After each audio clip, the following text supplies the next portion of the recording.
Quel que soit le cercle, le secteur, la tendance et l'idéologie, on a tous le droit d'exprimer ses opinions. C'est le fondement de la démocratie. Opinion 68. Suivez Télé Superstar, la chaîne 68, du lundi au vendredi, de 7h30 à 8h30 am. Opinion 68. Reprise tous les jours, 10h du soir. Opinion 68, avec Jean-Jules Desaugustes, pour vivre toute l'actualité sur Télé Superstar, la meilleure image.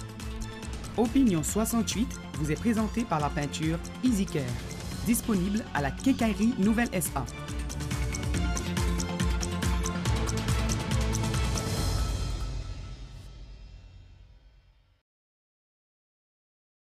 Quand vous désirez des couleurs éclatantes, une couverture impeccable, une touche élégante, des couleurs vraiment différentes, la seule peinture qui a réponse à toutes vos exigences en matière de couleurs est là. Easy Care, Weatherall and Panto Select, avec l'eau VOC et l'eau Other Formula, made in US by True Value. Ce n'est pas seulement une peinture, c'est votre personnalité. Disponible à la Quincaillerie Nouvelle SA. Opinion 68 vous est présenté par la peinture Easy Care, disponible à la Quincaillerie Nouvelle SA. Madame, Monsieur, bonjour, bienvenue sur Télé Superstar à l'heure de votre émission Opinion 68. Nous sommes heureux, franchement, de vous y accueillir. Désormais, tous les matins, nous nous faisons le plaisir de commencer l'émission avec un texte qui certainement aura toute une profondeur extraordinaire et duquel texte vous tirerez aussi des leçons extraordinaires. Et ce matin, nous nous faisons le plaisir de prendre un paragraphe de l'hymne présidentiel disant « Quand nos aïeux brisèrent leurs entraves, ce n'était pas pour se croiser les bras, pour travailler en maître, les esclaves ont embrassé corps à corps le trépas. L'indépendance est éphémère, sans le droit à l'égalité. Pour fouler, heureux cette terre, il nous faut la devise austère. Dieu, le travail, la liberté. » Ainsi, avons-nous l'honneur d'introduire l'invité du jour. Il s'agit du sénateur Jean-Renel Sénatus, dit Zokiki. Honorable sénateur, bonjour, bienvenue chez vous, bienvenue chez nous sur Télé Superstar. Bonjour des Augustes, bonjour aux téléspectateurs, téléspectatrices de Télé Superstar, bonjour aux techniciens qui nous mettent en onde, bonjour à tous les auditrices, auditeurs, à tous les spectateurs, téléspectatrices de Télé Superstar qui nous regardent au niveau du département de l'Ouest et de tout Haïti, sans compter ceux-là qui nous regardent à travers le net. Honorable sénateur, et ça devient pour nous une habitude de faire mention de certains textes symboliques pour le début ou à chaque début de cette émission. Vous nous avez écouté et quelle est la partie quelle partie de ce texte vous a attiré l'attention le plus? Dieu, patrie, liberté. Pourquoi? L'important parce que moi personnellement je crois en Dieu. Je sais que je peux rien sans l'aide et l'accompagnement du Tout-Puissant. Je sais également que je dois travailler. Et par le travail, c'est cette éducation que j'ai reçue chez mes parents. C'est seulement par le travail que je peux prospérer. J'ai travaillé toute ma vie dès mon enfance et aujourd'hui encore. Patrie, parce que mon travail doit impliquer le respect, doit impliquer la réussite aussi de ma patrie. Donc pour moi, sans la patrie, il n'y aura pas de liberté. Sans le travail, il n'y aura pas de liberté. Sans Dieu, il n'y aura pas de liberté. C'est bien cette partie qui m'a interpellé dans l'hymne présidentiel. En tout cas, nous vous l'adhésions pour fouler heureux cette terre. Il nous faut la devise austère, Dieu, le travail, la liberté. Alors, avec vous, l'honorable sénateur Jean-Renel Sénatus, nous verrons le Sénat et le sénateur. Comment va le Sénat, honorable sénateur? Bon, comment va le Sénat? C'est une question qui embarrasse. C'est une question qui exige un peu de recul, surtout lorsqu'on la pose à un sénateur. Aujourd'hui, je pense que le citoyen qui est à travers les rues est mieux apte et habile, serait mieux apte et habile à répondre à cette question. Pourquoi? Comment va le Sénat? Parce que moi, je suis sur le terrain et en tant que joueur, je ne saurais être mon fervent observateur. Cependant, question de probité exige, je dirais que pour moi, le Sénat ne va pas bien. Le Sénat ne va pas bien parce que avant ma prise de fonction en janvier 2016 au Grand Corps, j'avais pensé que dans une année, j'allais pouvoir réaliser pas mal de choses. Donner ce qu'on pourrait appeler un arsenal juridique moderne à ce pays et exercer le pouvoir de contrôle qui m'est imparti en tant que législateur. Or, depuis janvier, toute la société pourrait le voir, le Sénat ne fonctionne que par moments, par grands moments. Soit dans des moments pour élire de manière inconstitutionnelle un président provisoire, soit pour répondre à un appel en Assemblée nationale qui n'est prévu nulle part à travers la Constitution, soit pour voter un conseil des lois, ou du moins ayant à voir avec le greffe, avec empressement, ou du moins les sénateurs se sont réunis pour passer des actes qui pourraient faire appel à des intérêts mesquins, claniques, qui ne vont pas vraiment dans le sens des intérêts du pays. Les séances, on ne les tient pas régulièrement au niveau du Sénat. Alors qu'on a 3 jours statutaires là-bas et 2 jours de travail en commission. Il y a des commissions jusqu'à présent qui n'ont pas réussi à organiser pas même une séance avec leur ministère de tutelle. Question, c'est comme pour vouloir dire que ce secteur fonctionne très bien, et pourtant non, parce que le sénateur, ou du moins les sénateurs membres de ces commissions, n'ont pas leur intérêt. Aujourd'hui, le pays va mal, surtout après l'ouragan Mathieu.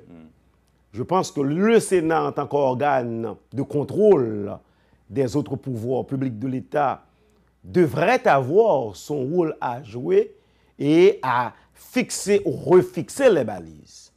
Malheureusement, question majorité, question minorité au niveau du Grand Corps ne nous permettent pas de faire asseoir notre conviction de sénateur, législateur et contrôleur. Donc pour moi, je ne saurais en aucune manière venir dire que le Sénat fonctionne bien. Alors, honorable sénateur Jean-Renel Senatus, vous n'êtes pas le premier sénateur que nous accueillons sur le plateau de Télé Superstar. Il dénonce toujours, ou vous dénoncez toujours, tout ce qu'il y a de mauvais, si vous voulez, comme de douleur, si vous voulez, comme action politique, qu'il constate ou que vous constatez au Sénat. Mais vous êtes membre du Grand Corps, vous y êtes, vous y restez, vous y travaillez, si je peux le dire comme ça. Et quel devrait être le comportement du sénateur qui assiste à ce tableau un peu sombre, qui le regarde, qui le contemple, si vous voulez? Moi, je vous dirais que je viens de répondre à une question: comment va le Sénat? Mais si vous me posez la question comment va le sénateur Senatus, je vous la pose, comment va le sénateur? Je vous répondrai: Jean-Renel Senatus, en tant que sénateur de la République, travaille. Un petit bilan. Je travaille et jusqu'à présent, je suis vraiment satisfait de mes réalisations. Parlez-nous-en. Et je suis satisfait de ma présence au niveau du Sénat parce que il fallait avoir un sénateur Jean-Renel Senatus et bien d'autres que je ne vais pas prendre la peine de citer au Sénat pour que ça aille comme vous le voyez. Sinon, ça aurait été la catastrophe, pure et simple. Jean-Renel Senatus comme sénateur, je sais que je joue le rôle de législateur. En tant que tel, avec mon équipe, j'ai déjà fait ce qu'on pourrait appeler une évaluation de la situation législative du pays. J'ai vu des vides et j'ai proposé des textes. Dans mon agenda, aujourd'hui, j'ai 13 textes de loi.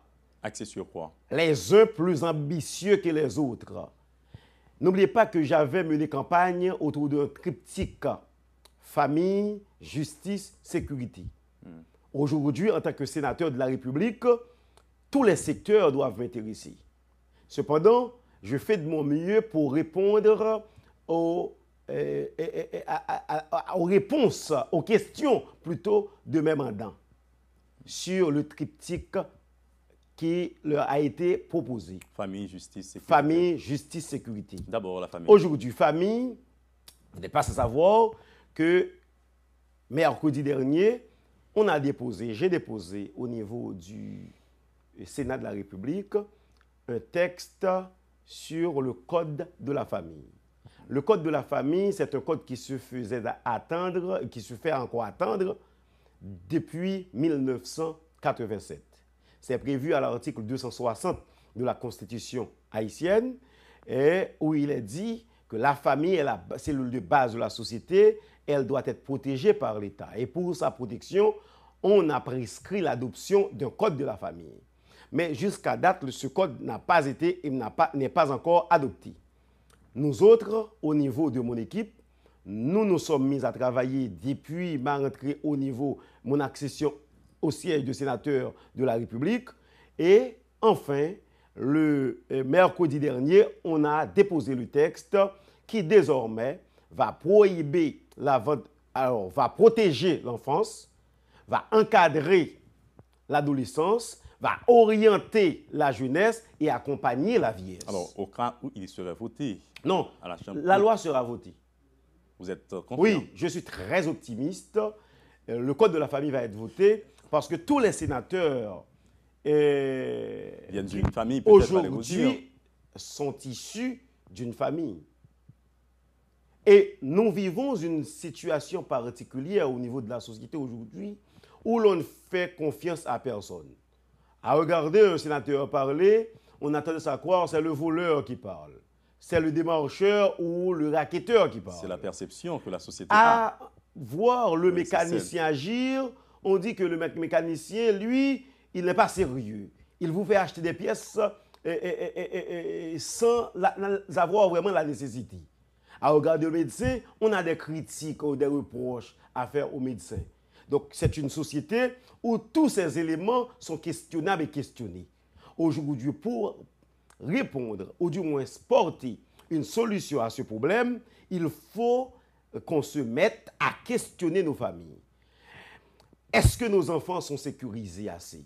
Est-ce que nous ne travaillons pas à avoir plus de délinquants au niveau des sociétés? Si oui, il faut penser à corriger ces dérives. Eh bien, aujourd'hui, on parle de banditisme et même de banditisme organisé ou grand banditisme. Mais d'où viennent ces bandits? Ils viennent d'une petite famille qui est la cellule de base de la société. Et parfois, c'est cet élément-là, enfant qu'il est, mais qui est admis à consommer de l'alcool ou à en acheter, qui est admis à consommer de la marijuana ou à en acheter, qui est admis à consommer du sexe ou à en être abusé. Et c'est cet enfant au demain qui va se transformer en bandit contre la société. Aujourd'hui, je pense que l'État devrait avoir une politique publique en matière de famille pour que les familles soient sécurisées à partir de l'enfance, en passant par l'adolescence, la jeunesse, jusqu'au troisième âge.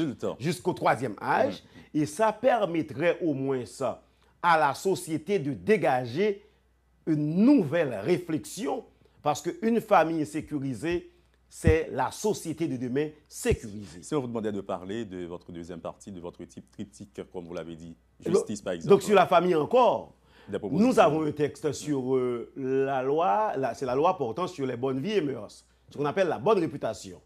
Aujourd'hui, n'importe qui peut devenir avocat, ingénieur, médecin, député, sénateur et même président de la République. Parce que l'État ne suit pas la personne de l'enfant dès son enfance jusqu'à son vieil âge. Moi, je pense qu'une société ne saurait fonctionner ainsi. L'enfant qui est admis à l'école préscolaire, à l'école classique primaire, à l'école secondaire, devrait avoir un fichier. Et cet enfant qui va se faire admettre au niveau de l'université aussi, il devrait avoir un certificat de renommée à lui émis ou donné par son premier établissement d'accueil.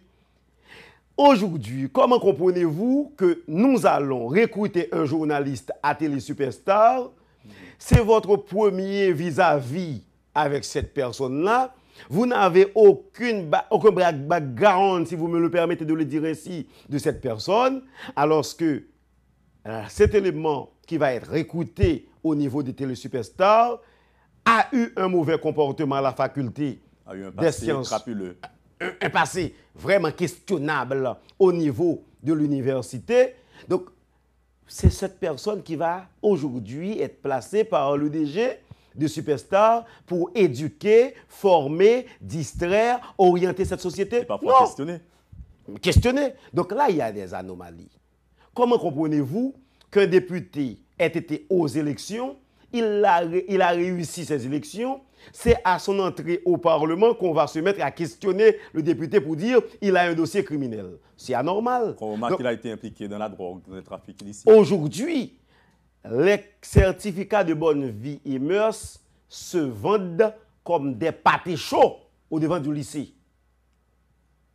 C'est anormal qu'on ait un pays où tous ses citoyens sont de bonne vie et mœurs. Je pense que réglementer ça a à voir aussi à la famille. Mais le texte est là, ce n'est pas encore déposé puisque j'en ai déposé 7. Je vais attendre 2 à 3 mois pour déposer 3 autres. Hein? Ça donnera 10. Ça vous donnera 10. Maintenant avant de parler de la sécurité, vous avez dit famille, justice, sécurité. Encore famille. Une loi sur l'intégration de la jeunesse. Aujourd'hui. Brièvement, parce qu'il faut parler quand même de la sécurité. OK. Aujourd'hui. Comment comprenez-vous qu'un jeune se fasse admettre à l'université où il a passé 4 ans à étudier, il a fait un master, il a fait un doctorat et en rentrant en Haïti pour mettre sa connaissance au service de l'État, il est pris pour un ennemi? C'est anormal. Comment demander à un jeune détenteur de master de se faire admettre au ministère de la Santé publique ou à un quelconque ministère avec un salaire de 22 000 goudes par mois? C'est anormal. Mais pourquoi ne pas investir? L'État ne s'investit pas dans la formation professionnelle des jeunes. Mettons-nous aujourd'hui à un point où, après l'ouragan Mathieu, on veut aller partir à la reconstruction des grands départements frappés. Et on se dit, on veut avoir dans 1 heure de temps, dans 2 jours, 1000 charpentiers, 1000 boss maçons, 1000 plombiers ou 1000 frigoristes. Vous pensez que vous allez retrouver ces 1000 professionnels? C'est difficile. Où sont passés nos cordonniers aujourd'hui? Hein? Ils s'en vont au Brésil. Ils sont au Brésil. Au Chili. Hier, le Canada accueillait nos cerveaux préparés par l'université. Mais aujourd'hui, l'Amérique latine reçoit nos forces de travail. Moi, je pense, pour rebalancer la construction de ce pays, il faut qu'on se mise sur la jeunesse. Par conséquent, une loi sur l'intégration réelle de la jeunesse qui fera obligatoire aux administrations publiques et privées de recruter au moins 10 à 20% de jeunes comme un quota obligatoire. Plus que 30%, ça permettrait aux entrepreneurs d'avoir un ristourne sur leur déclaration définitive d'impôt sur les revenus. Hein? Permettre à ces jeunes de faire le stage obligatoire au niveau de l'administration publique, bannir la discrimination basée sur le nombre d'années d'expérience pour recruter le jeune, car il faut un lieu quand même de démarrage pour ce jeune, pour commencer. Donc ça permettra au moins à la jeunesse de se dire, désormais, je ne suis plus étrangère sur mon sol natal. Alors, un petit mot sur la sécurité, juste quelques secondes, parce qu'il faut quand même passer à la sécurité. Une autre étape. La sécurité, il faut dire que j'ai déposé au niveau du Sénat un code sur la sécurité intérieure de l'État. Je n'ai pas parlé de texte, j'ai dit code. Ça regroupe un ensemble de 6 textes. Un premier texte basé sur la police municipale. Aujourd'hui, on a une police nationale. Dans aucun pays du monde, une police nationale ne saurait être une police de proximité. Donc aujourd'hui, lorsque vous parlez du bandit qui s'attaque à quelqu'un qui vient de la banque, vous faites semblant oublier le voleur de cabri, le voleur de bœuf, hein, et de l'Arcaillé, ou du moins de l'île de la Gonave. Et pourtant, la sécurité est beaucoup plus globale. Il faut penser à une police de proximité. Il y a des gens qui disent aussi qu'on pense oublier, qu'on fait semblant d'oublier les grands commis de l'État qui font des actes un peu répréhensibles, mais qui sont un peu partout, qu'on retrouve un peu à travers. C'est ça, c'est encore la police municipale qui pourrait aider à mettre la main au collet de ces bandits de tout acabit. Maintenant, j'ai déposé ce texte, la police municipale. J'ai travaillé aussi sur une loi sur l'installation des caméras télé-vidéosurveillance à travers les lieux publics et semi-publics. Aujourd'hui, on avance sur cette loi. Pendant qu'au niveau du Sénat, on attend son adoption, mais avec le directeur général de la police, il y a 2 jours de cela, on a discuté autour de cette question. Il y a un ensemble de caméras qui sont déjà entrées au pays, qui doivent être dédouanées sous peu et qui doivent être installées sous peu, justement pour aider la police dans le cadre de son travail. Des carrefours comme Carrefour de l'aéroport, Carrefour Port-Aléo-Cannes, Carrefour de l'aviation, les grandes zones des grandes activités économiques doivent être sous caméra surveillance. Alors, j'allais vous dire qu'il n'y a pas que Port-au-Prince, qu'il n'y a pas que non, il n'y a pas que Port-au-Prince. Il y a les autres villes de province. Mais Port-au-Prince envoie toujours des signaux.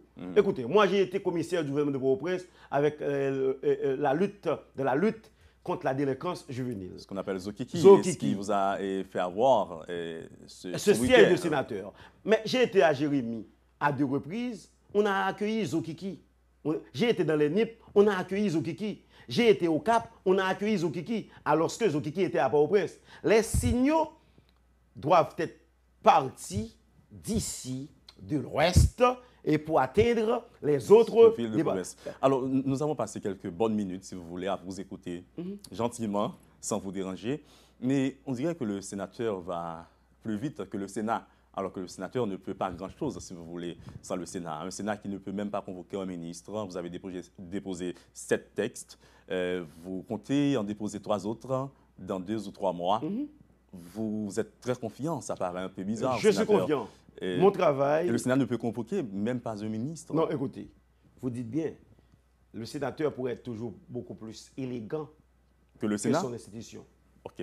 Parce que c'est l'élément qui constitue le corps. C'est l'ensemble des éléments qui constituent le corps. Maintenant, c'est dans l'obscurité qu'on pourrait voir l'étincelle. La lumière. De lumière, d'accord? Maintenant, notre travail, nous le faisons. Nous continuerons à le faire. C'est pourquoi je vous dis, dans 2 mois, je déposerai la loi sur les bonnes vieilles mœurs et la loi sur l'urgence médicale obligatoire. C'est important. C'est important pour le pays. Maintenant, je pense qu'avec la nouvelle configuration du Sénat, à partir du mois de janvier prochain, ça nous permettra d'aller mieux en besogne. Parce qu'aujourd'hui, il n'y a pas de groupe qui ait une majorité fonctionnelle au niveau du Sénat. Il va devoir qu'on attende l'arrivée de 6 autres sénateurs et l'arrivée des 10 du tiers du Sénat. Alors, en janvier 2017, au cas où les élections... non, je ne dirais pas au cas où. Non, parce que si le 29 janvier Non. est respecté, est adopté, comment pourra-t-on parler d'une rentrée parlementaire en janvier? Non, en janvier, on aura la rentrée parlementaire. Ok. Parce que nous sommes aujourd'hui 22 sénateurs. 8 doivent partir à partir du mois de janvier. Mais 6 autres qui sont actuellement en deuxième tour devraient rentrer aussi. Ok. OK? Avec l'arrivée de ces 6 sénateurs, le nombre va être 20. Avec 20, on a suffisamment de sénateurs pour faire fonctionner le Sénat. Ok. Maintenant, nous serons encore incomplets. Nous allons donc attendre l'arrivée des 10 pour rendre le Sénat complet. Mais en janvier, le Sénat ne sera pas dysfonctionnel. Alors, lequel de vos textes devrait être voté d'abord au Parlement? De Bon, cette dizaine il faut dire qu'il s'agit de 2 codes. C'est le code de la famille et le code portant sur la sécurité intérieure du pays. Moi, je pense qu'il faut passer par la sécurité.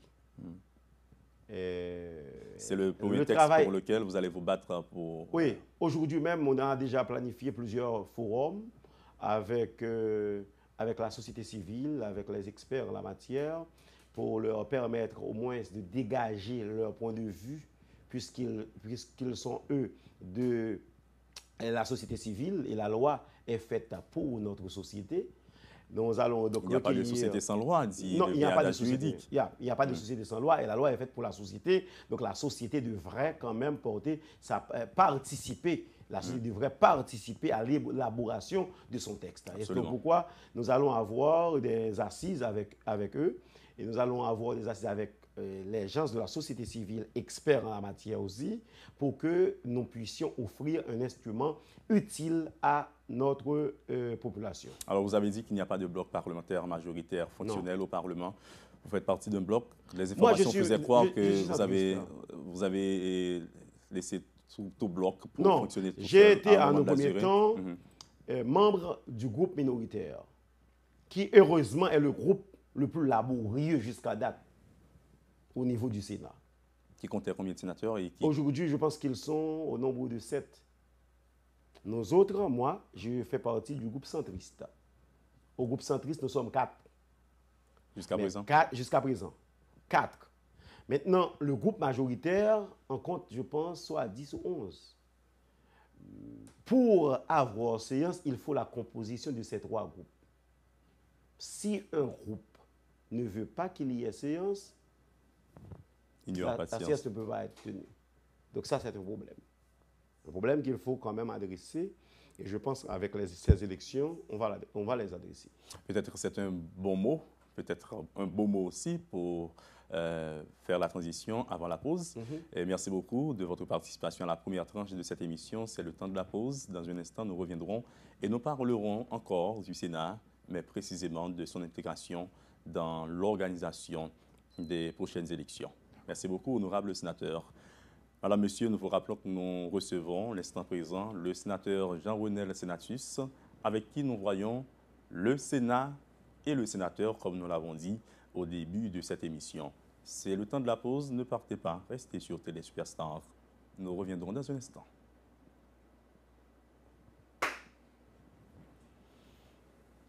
On peut boire un peu d'eau. En pensant à la sauce. On boit un peu d'eau en pensant à la sauce. Oui.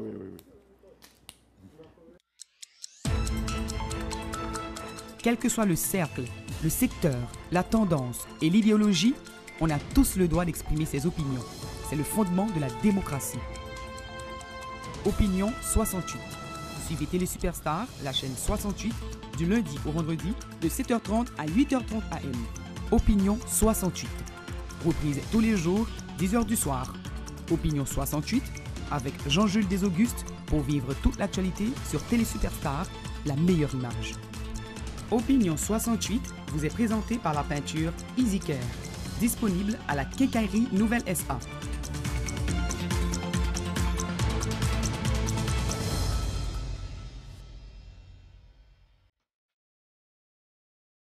Quand vous désirez des couleurs éclatantes, une couverture impeccable, une touche élégante, Des couleurs vraiment différentes? La seule peinture qui a réponse à toutes vos exigences en matière de couleurs est là. Easy Care, With the All and Panto Select, avec l'eau VOC et l'eau All the Formula, made in US by True Value. Ce n'est pas seulement une peinture, c'est votre personnalité.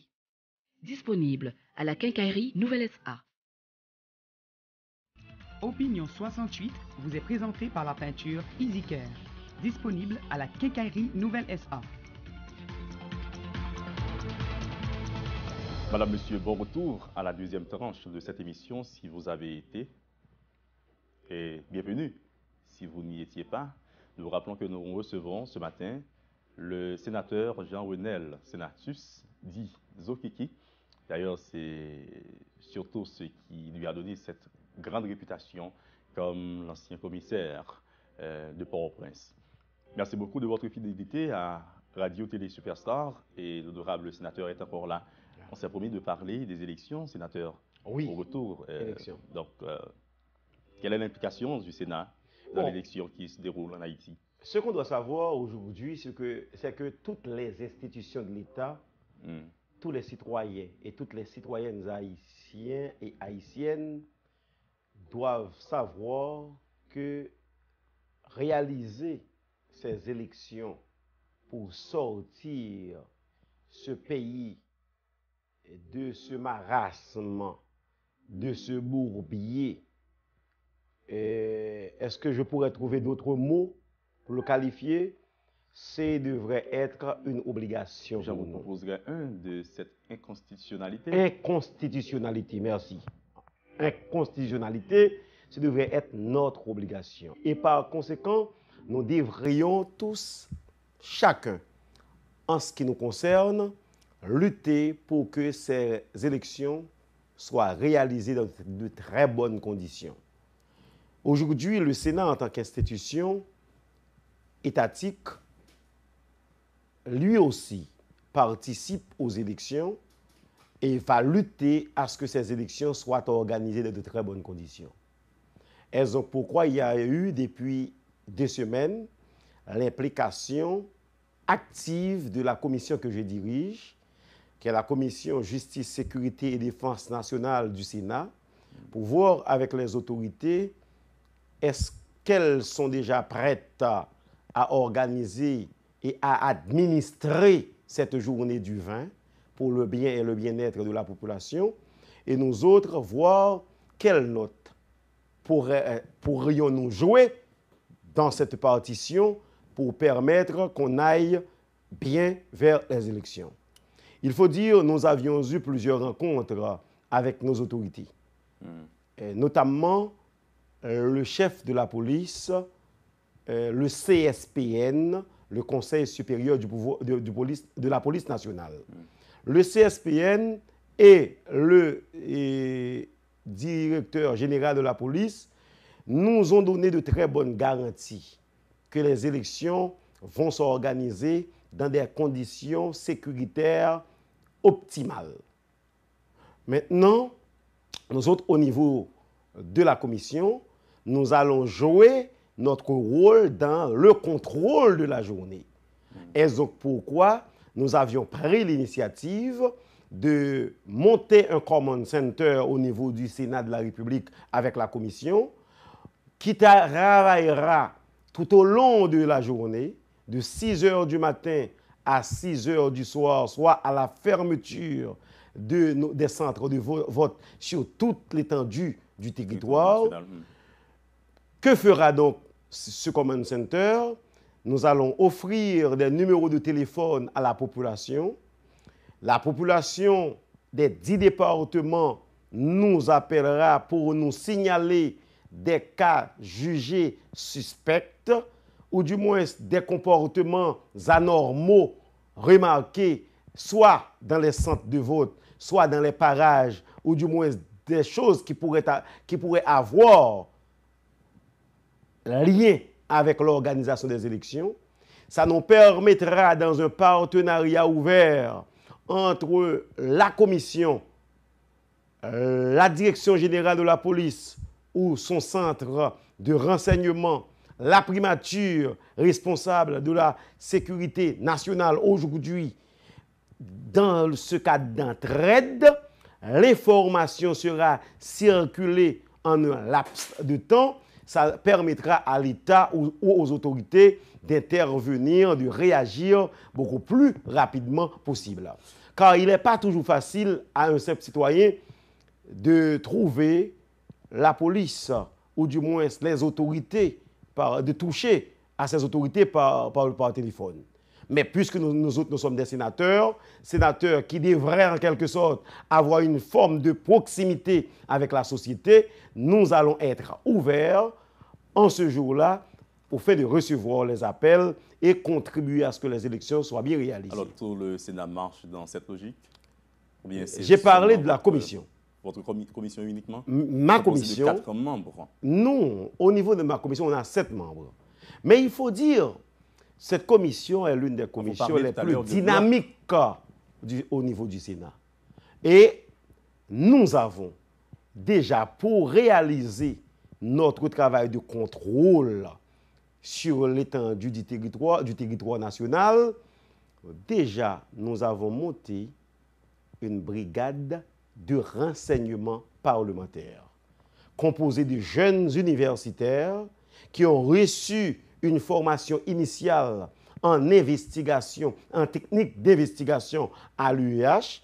Et nous profiterons de l'occasion de votre plateforme pour remercier l'Université d'État d'Haïti et la faculté IRA-ISERS en particulier, qui avait reçu l'activité de formation continue de nos jeunes.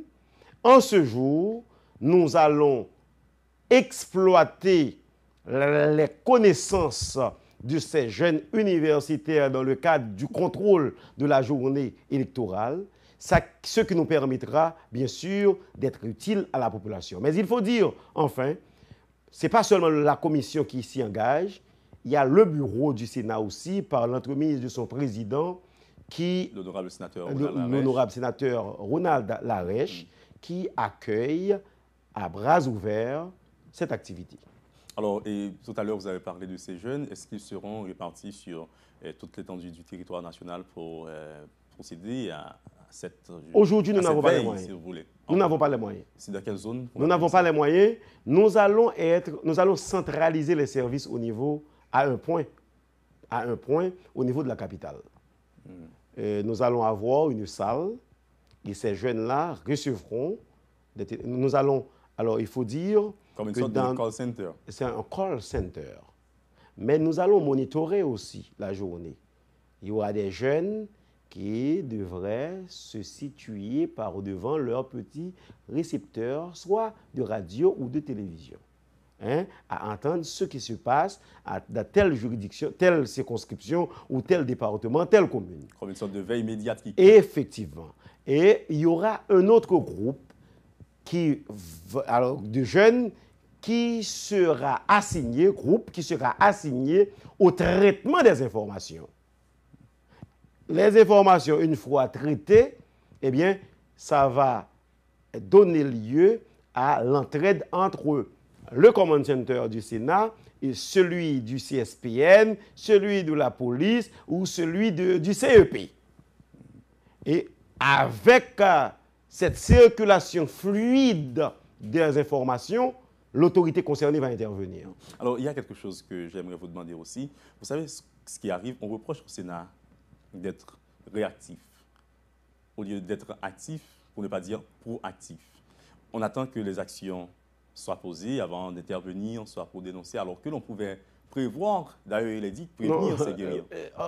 L'institution. Mais des membres du Sénat de la République ne pourraient en aucune manière être qualifiés. Certains membres. C'est le contenant. Certains membres. C'est le contenant pour le contenu. Non, certains membres ne sauraient en aucune manière être qualifiés de réactifs. Par exemple, aujourd'hui est mercredi. J'ai été en mon cabinet dans la matinée avant de me rendre au Sénat lorsque je lisais à travers les réseaux sociaux une correspondance adressée par le commissaire Danton Léger à son homologue de la Croix des Bouquets, Mario Bouvroir, lui demandant de mettre l'ex-président Jean-Bertrand Aristide à sa disposition ce jour du 8, mercredi 16. Rapidement, j'ai lu, j'ai questionné la légalité de cette correspondance. Et vous en constatez l'authenticité? J'ai questionné l'authenticité aussi.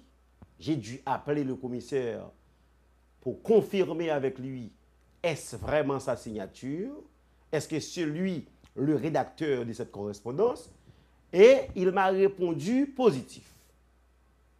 De là, en tant qu'autorité, je me suis questionné sur les dérapages que pareille invitation pourrait occasionner ce mercredi à Port-au-Prince, dans mon département, à la veille, à 4 jours, 3 ou 4 jours de la tenue des élections. Alors, dans le pays, pour ne pas dire dans votre département. Bon, parce que moi je dirais dans mon département, parce que Port-au-Prince, c'est 40% de l'électorat national.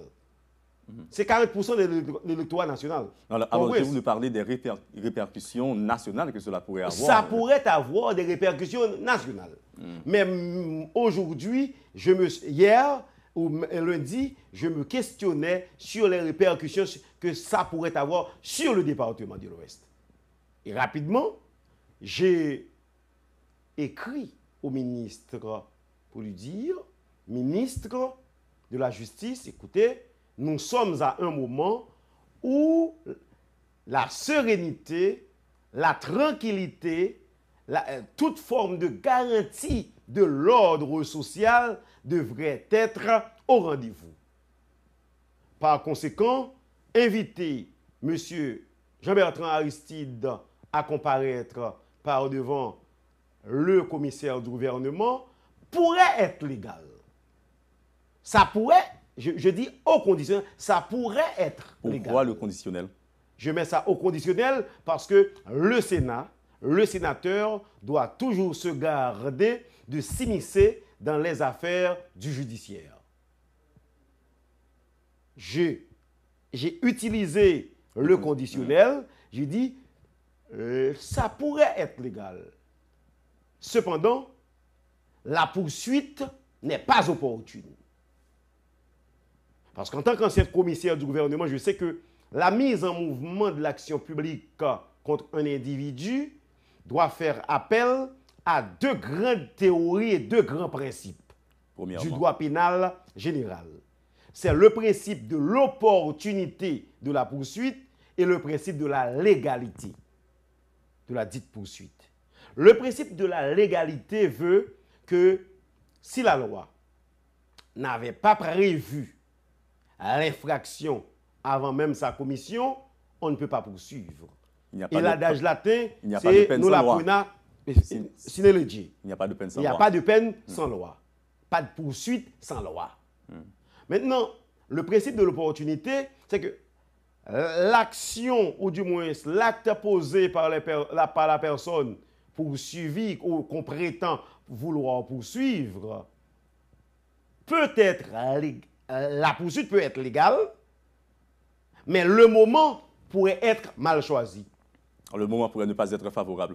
Alors, sans vous porter, si vous voulez, de mots à la bouche, ce ne serait pas ça mon intention. Vous avez été impliqué dans la dénonciation de Massi Madi en Haïti. Et vous savez, ceci aussi a provoqué un grand scandale au Parlement entre deux honorables sénateurs. Oui, Massi Madi, j'ai dénoncé, mais j'avais dit que si telle autorité que de droit n'avait pas pris, n'avait pas endossé sa responsabilité sur concernant, moi j'allais agir. Oui, j'allais agir. C'était avec encore le commissaire Jean-Danton Léger. Oui, heureusement. Donc c'est lui que vous compterez sur votre chemin. Non, c'est ça. Mais c'est ça, c'est là toujours Jaounel. C'est ça. Commissaire Danton Léger, pour moi aujourd'hui, c'est un allié. Parce que le commissaire Danton Léger avait pris une décision qui lui aurait même valu son poste. Est-ce que ça ne voudrait pas dire que certaines actions du commissaire de gouvernement, Jean-Danton Léger, ou ces actions certaines ne seraient pas toujours illégales, comme vous avez utilisé tout à l'heure Et non, je vous dis le conditionnel. Je vous dis que je suis un magistrat, je suis un avocat, professeur de droit pénal spécial, aujourd'hui législateur, je suis de très près les actes et actions posés dans tous les secteurs de la vie nationale. Notamment dans le judiciaire. Dans le judiciaire. Le commissaire Danton Léger, en un premier temps, lorsqu'il émettait des ordres d'interdiction de départ à tort et à travers, j'ai été par devant la presse, j'ai été avec le ministre de la Justice dire aux autorités, attention, c'est inacceptable. Dans Massimadi, il a pris une décision, et la décision est légale, puisque c'est prévu à l'article 232 du Code pénal, c'est prévu à l'article 282 de ce même code. Cette activité est prohibée en Haïti par la loi. Alors, il l'a contré, il l'a évité, Jean Danton Léger, alors. Il a pris la décision de faire stopper cette dérive. Ça a fait un scandale au Parlement. Ça a fait un scandale au Parlement. Non, ça a fait un scandale au Parlement. Deux sénateurs. Mais ce n'est pas vrai. Massimadi n'a pas été à la base de ce scandale. C'est pas vrai. Ah bon? Non, c'est pas vrai. Qui croit sur vrai. ce plateau? C'est pas vrai. Qui croit sur ce plateau? Moi, je vous dis que Jean-Renel Sénatus vous parle et je vous dis la vérité. On a reçu le sénateur Karl Murat-Cantave qui en a fait mention. Qui a dit moi, je vous dis que Massimadi n'a pas été à la base de ça. À la base de ça. Et si Steven Benoît avait voulu frapper un artisan de ce blocage de Massimadi, Jean-Renel Sénatus aurait été le premier à être frappé. De petites parenthèses sur ce scandale. Les sénateurs se sont giflés. Qu'est-ce qui était à la base de tout ça? D'abord, avant l'acte, pour certains sénateurs, en lui-même est déplorable, regrettable, etc. Mais qu'est-ce qui serait à la base d'un tel scandale aussi, si vous voulez, historique? La vérité dans tout ça, c'est qu'il y avait eu un incident entre le sénateur Cantave et le sénateur Benoît. Le sénateur Cantave a eu la parole alors que le sénateur Benoît a été délégué par le président Larèche auprès du secrétaire général du Sénat au fin de lui dicter une lettre de convocation de la commission interministérielle qui gérait le poste ouragan Mathieu.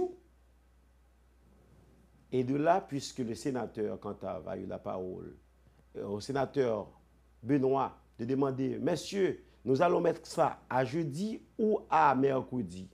À nous, les 19 sénateurs présents, de répondre mercredi. Et le sénateur Cantave, vexé au rouge, a demandé au sénateur Benoît de se taire.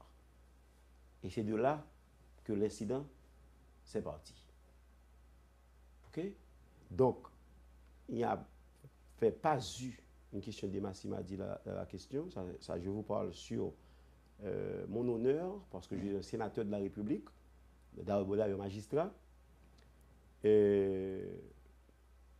J'ai regretté, il faut dire, j'ai regretté que aujourd'hui, au moment où nous vivons, que c'est pareil spectacle que nous autres, en tant qu'autorité constituée du pays, nous offrons à notre société.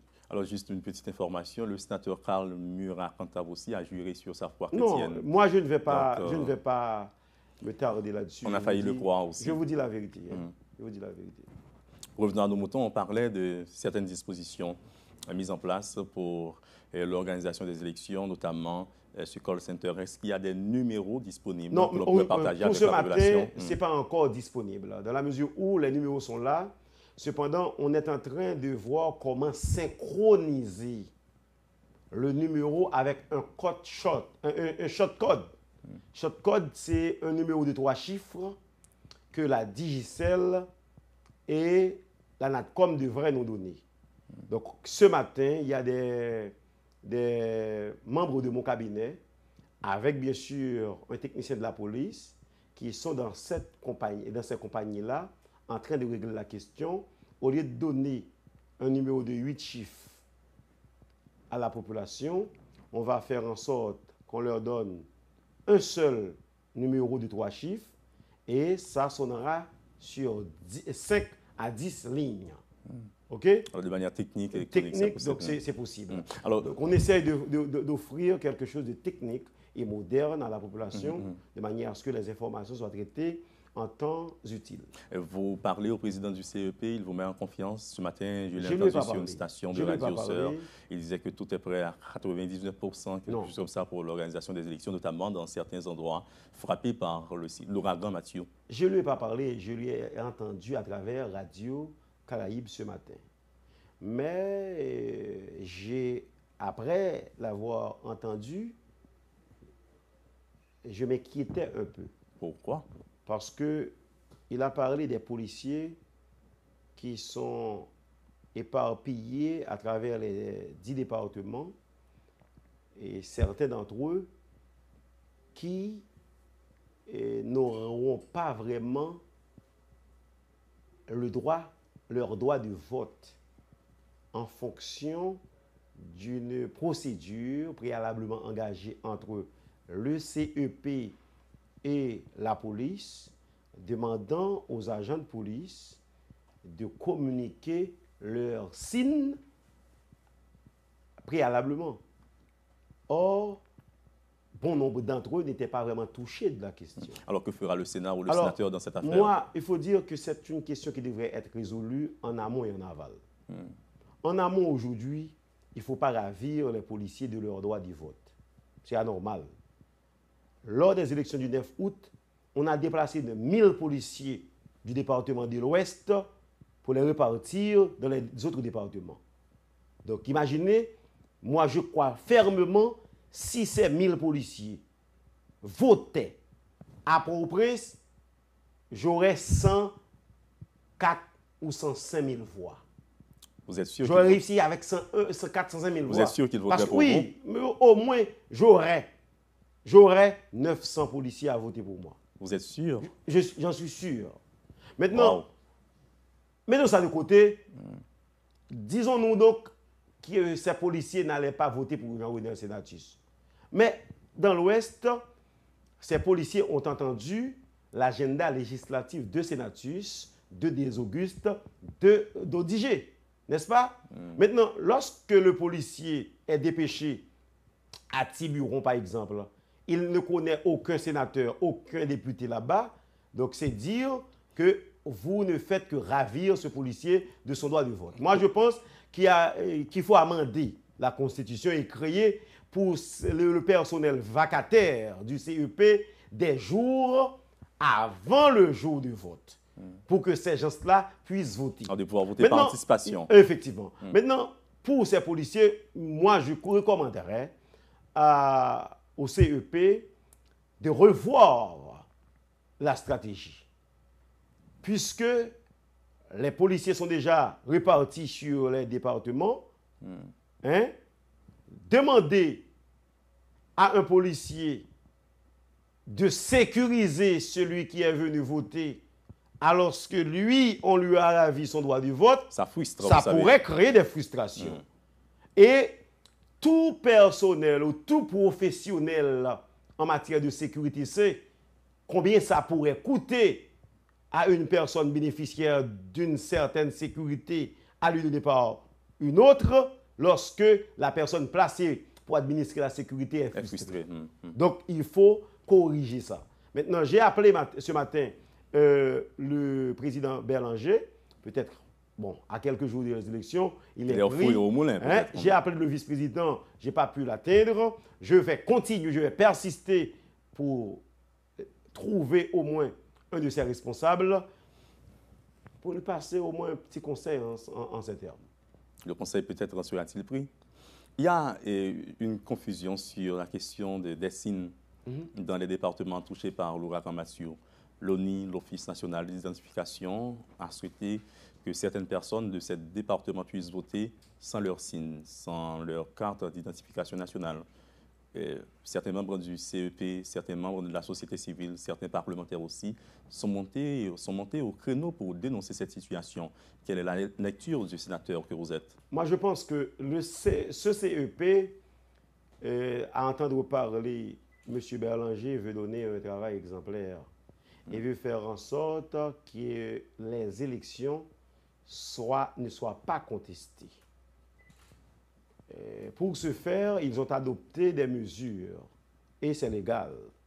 C'est légal puisque à l'article 2, aux articles 1er, 2, 3 du décret électoral, il est dit qu'il est prévu que le CEP peut adopter les règlements et procédures tendant à l'accomplissement de ces tâches.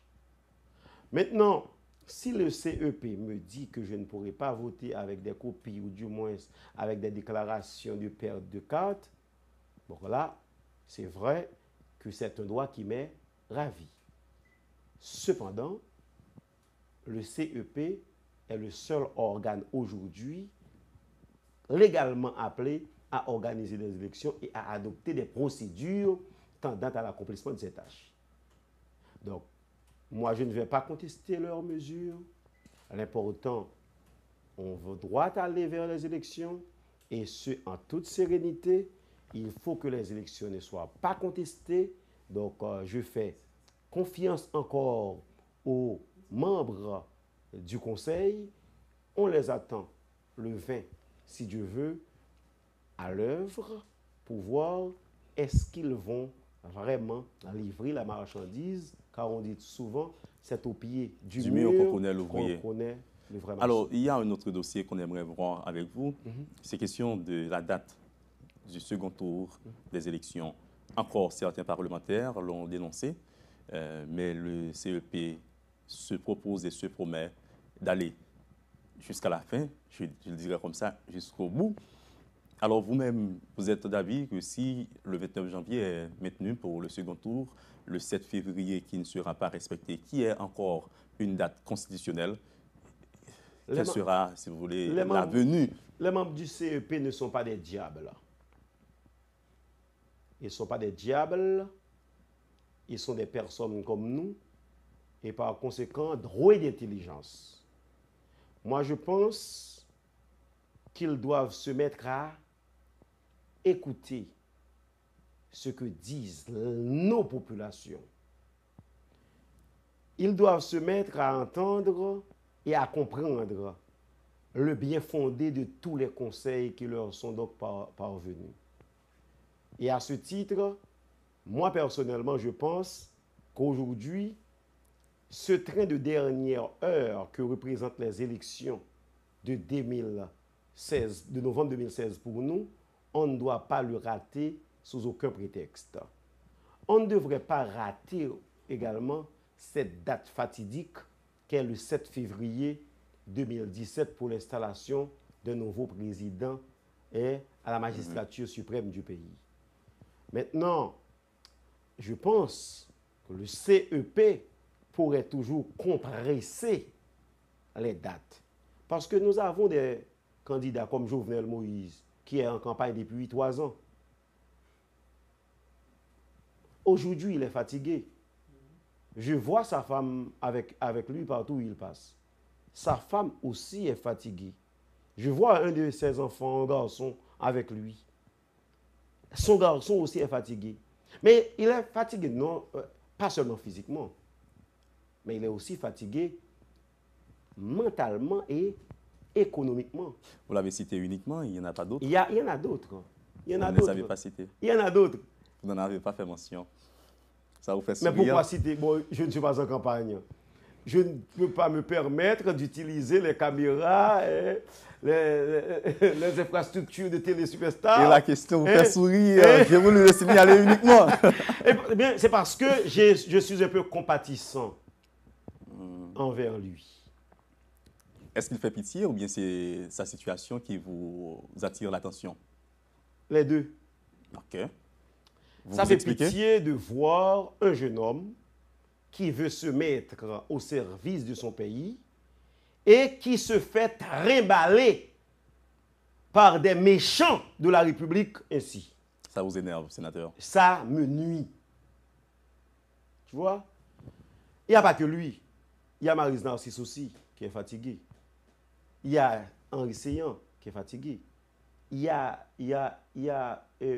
Moïse Jean-Charles, qui est fatigué. Donc, demander à une personne de faire 3 ou 4, 5 ans de campagne, c'est trop demandé. Donc aujourd'hui, le CEP pourrait tirer une conclusion pour dire ils ont été devant cette même population depuis 3 ans. Par conséquent, s'il y aurait un deuxième tour, moi je prie pour que les élections soient gagnées avec les 25% dès le premier tour. Dès le premier tour. Et là, je veux m'adresser à la population pour demander à cette population de se déplacer, d'aller voter, de choisir un président qui soit à même et capable de guider le destin de ce pays. Car depuis 3 ans, on est en mode élection. Lorsqu'on est en mode élection, on met hors du jeu le mode développement. Or, aujourd'hui, nous avons des enfants qui grèvent, qui meurent de faim. À Jérémie, nous n'avons pas de président légitime capable d'orchestrer une véritable politique publique en matière d'agriculture. C'est anormal. Aujourd'hui, on a une éducation qui fonctionne à 2 ou à 4 vitesses. Les enfants de la Gonave, je ne sais pas s'ils ont déjà reçu le résultat de leurs examens de bac, alors que certains autres jeunes se font déjà admettre dans des universités. Aujourd'hui, il y a des enfants dans le sud qui manifestent à travers les rues demandant à ce que les portes de leurs écoles soient réouvertes. Pendant qu'à Port-au-Prince, nos enfants continuent à aller à l'école. Donc, on a des problèmes. Et pour engager ces grands chantiers, il nous faut un président légitime, un président de caractère. Le 29 janvier, disons mieux, pardon, cause problème pour un second tour au cas où. Moi, je pense qu'il faut compresser et trouver une autre date, réduire le mois donné aux candidats pour le deuxième tour en 15 jours. Et ça nous permettrait d'atteindre le 7 février. Alors, deux petites questions avant de mettre fin à notre très belle rencontre, honorable sénateur. Vous endossez un candidat à la présidence, il y a des sénateurs qui le font. Moi, je n'ai pas endossé publiquement de candidat. Parce que je veux avoir le recul nécessaire pour questionner les différents actes posés par qui de droit au sein de notre société. Cependant, moi et ma famille, nous voterons pour un candidat. Qui est? Lorsque je vous dis moi et ma famille et moi, ma femme et moi, puisque ma fille de 19 ans voter, certainement. Elle est à l'étude, elle peut voter, elle n'est pas en Haïti. Malheureusement, elle m'appelle là. Pendant que je suis dans l'émission, elle m'appelle. Malheureusement, elle ne pourra pas voter, mais ma femme et moi, nous voterons. Nous allons voter pour la famille, nous allons voter pour l'agriculture, nous allons voter pour le jardin. OK. Alors, ce qu'on allait dire... Est-ce que tu comprends ce que j'ai dit là? Mais j'ai bien entendu et bien reçu. Je vais voter pour la famille. Je vais voter pour une politique publique en matière d'agriculture. Je vais voter un homme capable de gérer le destin de cette population. On suit votre regard. Il y a des gens qui diraient que... Suivez donc mes regards, mes chers téléspectateurs. Je voterai pour l'homme que vous avez. Il y a des gens qui diraient que vous ravissez le doigt à votre fille de voter parce qu'elle est en Haïti. Bon, elle pourrait rentrer. Elle n'est pas en Haïti, elle pourrait rentrer. Malheureusement, l'université ne la permet pas de rentrer. Un dernier mot pour mettre fin à notre rencontre, l'honorable sénateur Jean-Renel Sénatus. Le dernier mot... Un message à la communauté, à la population, comme sénateur de la République, évidemment. Le dernier mot, mon frère des Augustes, c'est à la population. Pour dire à cette population qu'il y a 2 semaines de cela, je me suis mis à lire un livre écrit par Alain Juppé, titré « 5 ans d'emploi ». Qui est français, évidemment. Alain Juppé est un Français qui aujourd'hui est candidat au présidentiel français. Il a dit dans cet ouvrage qu'il a 10 000 jeunes qui ne travaillent pas encore et qui se font trimballer dans les administrations privées et publiques françaises et parfois qui sont obligés de payer la niche avant même de recevoir un emploi ou de se faire recruter. J'ai lu à travers le livre d'Alain Juppé une phrase qui m'a retenu l'attention. C'est que la France vient de perdre 40 ans dans son élan vers le développement. La France, 40 ans. Aujourd'hui, nous avons un pays où l'instabilité politique bat son plein.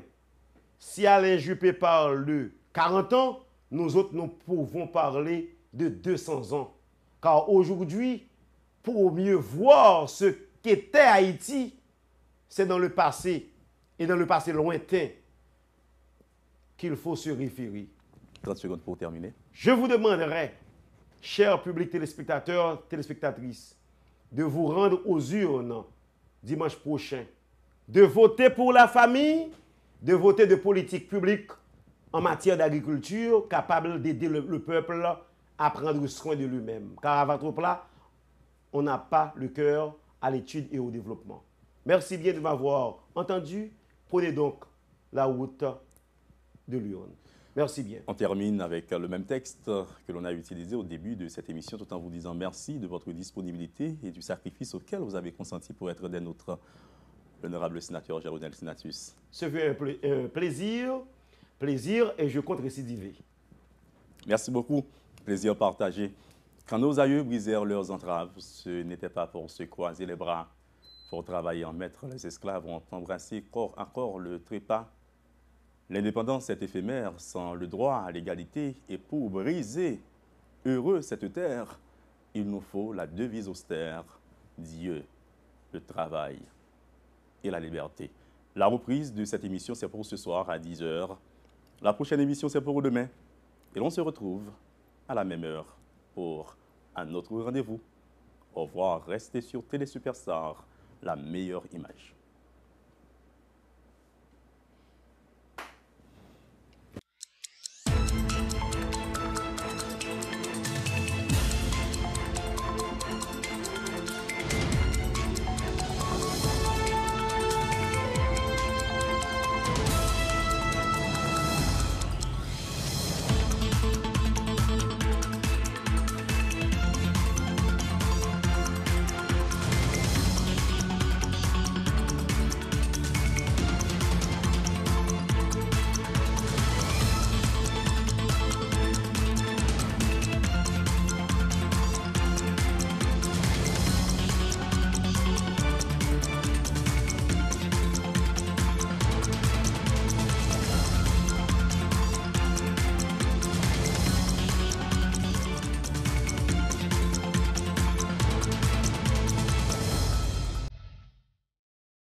Quand vous désirez des couleurs éclatantes, une couverture impeccable, une touche élégante, des couleurs vraiment différentes, la seule peinture qui a réponse à toutes vos exigences en matière de couleurs est là. Easy Care, Weatherall and Panto Select, avec l'eau VOC et l'eau Other Formula, made in US by True Value. Ce n'est pas seulement une peinture, c'est votre personnalité. Disponible à la quincaillerie Nouvelle SA. Opinion 68 vous est présenté par la peinture Easy Care, disponible à la quincaillerie Nouvelle SA. Homme d'affaires particulier, nan souci pour la reconstruction, quincaillerie Nouvelle SA porté pour vous, produit Sika. Depuis plus passé 100 l'année, compagnie Sika travaille dans l'idée pour renforcer construction, sorti dans fondation, rive dans finition. Produit pour éliminer risque fissuration, pour protection et réparation d'alac toiti, étanchéité mortier, et traitement pour mi. Anticorrosif pour acier, époxy pour sceller et latrier. Axika ou membre caillou, parce que pas de bon béton sans Sika. Axika, 20 mètres vanté, la terre a tremblé, caillou a campé, chambre. Sika, l'essentiel pour construire.